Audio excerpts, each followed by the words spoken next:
मैं आपको धन्वंतरी पूजन का विधान बताता हूं। कार्तिक के महीने में धन्वंतरी देव का पूजन, धनतेरस का पूजन माना। एक सुंदर भूमि पर देसी गाय का गोबर से लीपन कर कर, अगर गाय का गोबर ना मिले सुंदर जल से लीपन कर कर, कि चौक पूर्णे में रंगोली का प्रयोग नहीं होता। आप लोगों को मालूम होगा चौक पूर्णे में आटा और हल्दी का प्रयोग होता है। आटे हल्दी का प्रयोग क्यों होता है? क्योंकि आटा समृद्धि को बढ़ाता है, लक्ष्मी वैभव को बढ़ाने वाली हल्दी होती है। इसलिए जब चौक पूरा जाता है भूमि पर तो चौक पूरते समय आटा हल्दी का प्रयोग करते। एक सुंदर चौकी, एक चौरंग, एक पाटा रख दिया जाता है। चौकी लगाएं, चौरंग लगाएं, पाटा लगाएं, उस पाटे पर एक सुंदर लाल वस्त्र धारण करा दें, लाल वस्त्र बिछा दें। एक थाली लें, उस थाली पर कंकु से, रौली से, कुंकू से गिला कर कर स्वस्तिक का निर्माण कर। घर में अगर चांदी का सिक्का हो, अगर चांदी का सिक्का नहीं हो, चांदी का कॉइन नहीं हो, तो अपने घर का 1 का सिक्का, 2 का सिक्का महाराज उसको थाली के अंदर रख दें स्वस्तिक के ऊपर। फिर उसका स्मरण करें।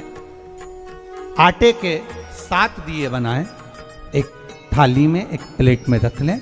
घी के दिए बनाएं और उसमें सुंदर बाती को लगा दें। ध्यान दीजिएगा, इसमें जो बाती लगेगी वो लंबी बाती लगेगी। एक दिया तेल का लगा लें।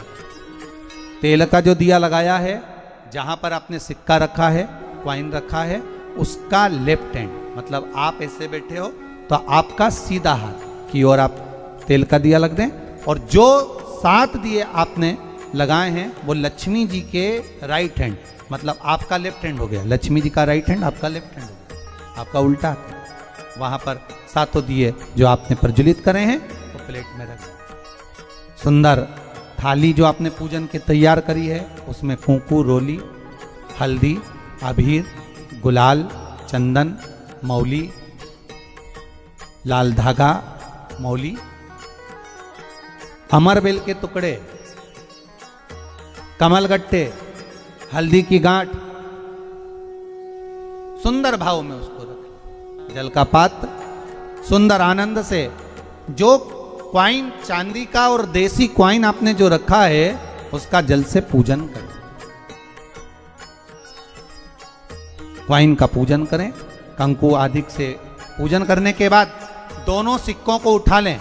दोनों क्वाइन, जो चांदी का सिक्का है और जो देसी क्वाइन है, उसको उठाकर उस पर जो कलेवा है, मौली है, नाड़ा है, लच्छा है, उसको लपेटना प्रारंभ कर दें और उसको लपेटें। पहले चांदी का सिक्का लपेट दे, फिर देसी सिक्का जो आपने रखा है 1, 2, 5, 10 का जो सिक्का रखा है उसको लपेट थाली में उसको रख लें। फिर सुंदर भाव से चावल को हल्दी में भिगो लें और पीले चावल कर कर उल्टे हाथ में चावल लेकर माता लक्ष्मी के ऊपर जो 2 सिक्के रखे हैं उनका पूजन करें। साथ में जब चावल छोड़ते जाएं तो गणेश जी का भी स्मरण करते जाएं। जब चावल पूर्ण छोड़ देवें, पूजन पूरी तरह से हो जाए, तब महाराज 7 सुंदर आनंद से अमरबेल के 7 टुकड़े, कमलगट्टे 7, हल्दी की गठान 7 माता लक्ष्मी को समर्पित कर दें। दोनों हाथों में हल्दी पिसी हुई लीजिए और माता लक्ष्मी के ऊपर उसे चढ़ाना प्रारंभ कर दीजिए। 7 बार पिसी हुई हल्दी वो सिक्कों पर चढ़ा दें, अपनी मनोकामना कर कर अपने घर में माता लक्ष्मी को विराजमान करने के। इसके पश्चात सुंदर जो भी घर में मिष्ठान हो, मीठा हो, नहीं हो, शक्कर हो, गुड़ हो, मिश्री हो, जो भी आपके पास में हो, खड़ी शक्कर हो, वो भगवान को, माता लक्ष्मी को भोग रख दीजिए। अगर कुछ मीठा बना हो तो मीठा रख दीजिए। पूजन करने के बाद जो 7 दिए आपने प्लेट में रखे हैं, थाली में रखे हैं पूजन के लिए, घी के उन 7 दियों से माता लक्ष्मी की आरती उतारें। आप हमारे घर का रास्ता भूल गई हो, बहुत कष्ट है, बहुत दुखी हैं। पर भगवान शिव पर विश्वास कर कर, माँ भगवान शंकर का अनुमोदन कर कर, हे माँ आप हमारे घर में विराजमान हो माँ। हे बेबहु लक्ष्मी, हे धन लक्ष्मी, हे संतान लक्ष्मी, हे माँ लक्ष्मी, हे धान्य लक्ष्मी, आप हमारे घर में विराजमान हो। फिर माता को झोली पसार कर प्रणाम कर कर भूमि पर नमन करो।